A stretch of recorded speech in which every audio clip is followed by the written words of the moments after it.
सदाए अफसानचा group की admin doctor Yasmin Akhtar अलग अलग कलमकारों की कहानियां लेकर हाजिर हुई हूँ। पहला अफसानचा नईमा जाफरी पाशा का है। अफसानचे का नाम है शीशे की दीवार।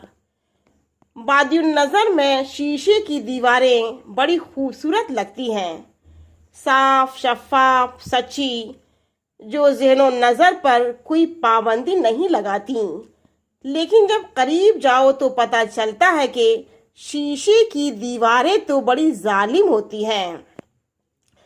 8 साल का वो छोटा सा गुब्बारे बेचने वाला लड़का पिछले कई दिनों से शीशे के सुकेस में सजी उस हसीन और जमील गुड़िया के इश्क में गिरफ्तार था। हर रोज जैसे ही दुकान खुलती उसका दीदार करने पहुंच जाता। उस गुड़िया को छूने की शदीद ख्वाहिश हर रोज शीशे की दीवार से टकरा कर मजरूह हो जाती। वो जब उसे छूने की तलब में हाथ बढ़ाता, वो शीशे की दीवार लम्स की आरजू के दरमियान हायल हो जाती।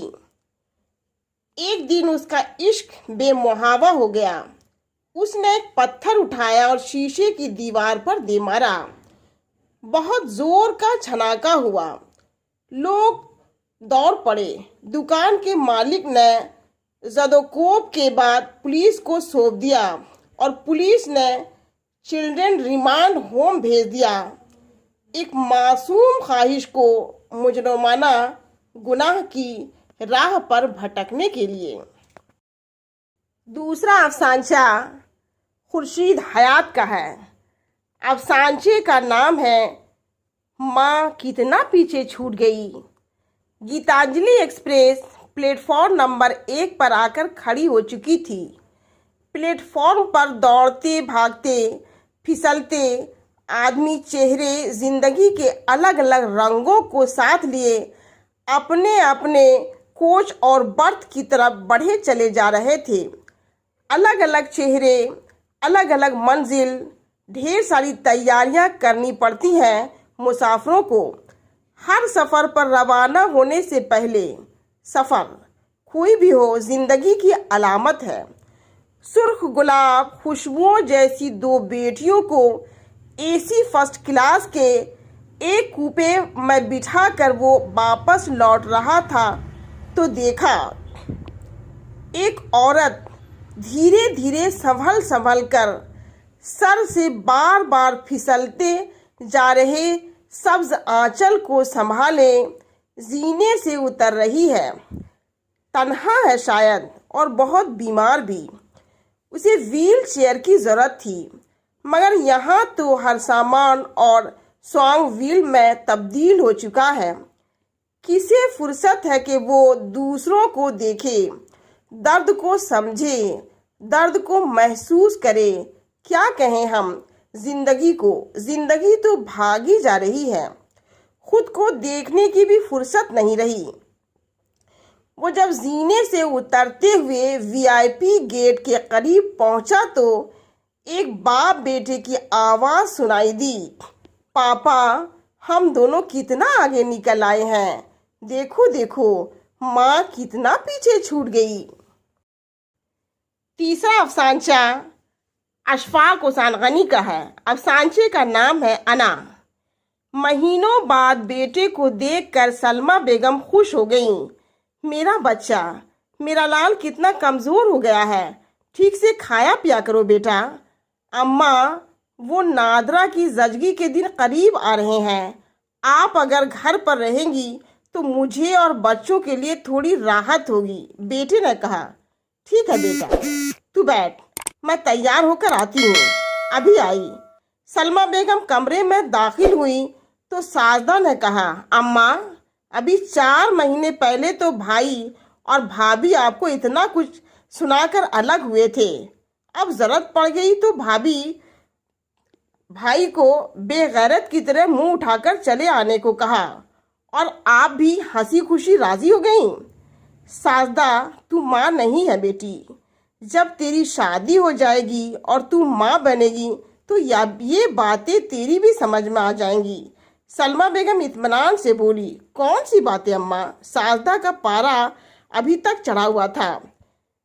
यही बेटी कि माओ की अना नहीं होती।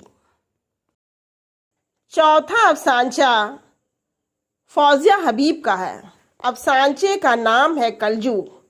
बेगम साहिबा, अगले महीने मेरी बेटी की शादी है, अगर कुछ मदद मिल जाए तो। मुलाजमा ने हिचकिचाते हुए जुमला अधूरा छोड़ दिया। देखो, इन दिनों तुम्हारे साहिब का कारोबार ठीक नहीं चल रहा है, फिर भी अच्छा ये रख लो। बेगम साहिबा ने मुलाजमा को 1000 रुपये थमा दिए। और हाँ, पिंकी को कहूँगी कि वो अपने शलवार सूट अलग करके तुम्हें दे दे। तुम तो जानती हो कि एक बार पहने हुए कपड़े वो दोबारा इस्तेमाल नहीं करती। ऑफिस से वापसी पर शौहर ने बेगम साहिबा को खुशखबरी सुनाई, हमारा उम्रा का टिकट कंफर्म हो गया है, अगले महीने की 25 तारीख है। चलो, इस साल हमारा 3रा उम्रा हो जाएगा। हम एक शानदार पार्टी का इंतज़ाम करेंगे। बेगम साहिबा की खुशी का ठिकाना नहीं था।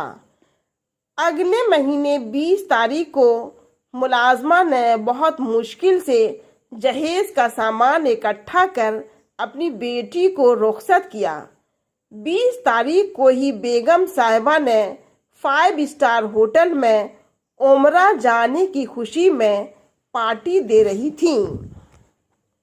5वां और आखिरी अफसानचा अनवर हादी जुनैदी का है। अफसानचे का नाम है वैलेंटाइन डे।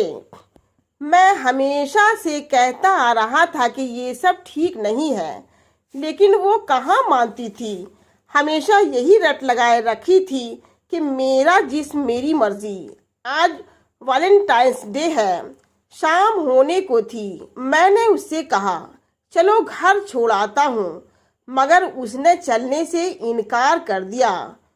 सुबह 11 बजे मालूम हुआ कि वो शहर के सरकारी अस्पताल में है और पुलिस ने 3 लोगों को गिरफ्तार कर लिया है। 2 फरार हैं, तफ्तीश जारी है। मैं घबरा कर फौरन अस्पताल पहुंचा। क्या देखता हूँ कि डॉक्टर उसके बदन पर लगे गहरे जख्मों को सी रहे हैं और वो दर्द के मारे कराह रही है। जिस्म तो अब भी उसी का था, मगर इस बार मर्जी उसकी नहीं थी।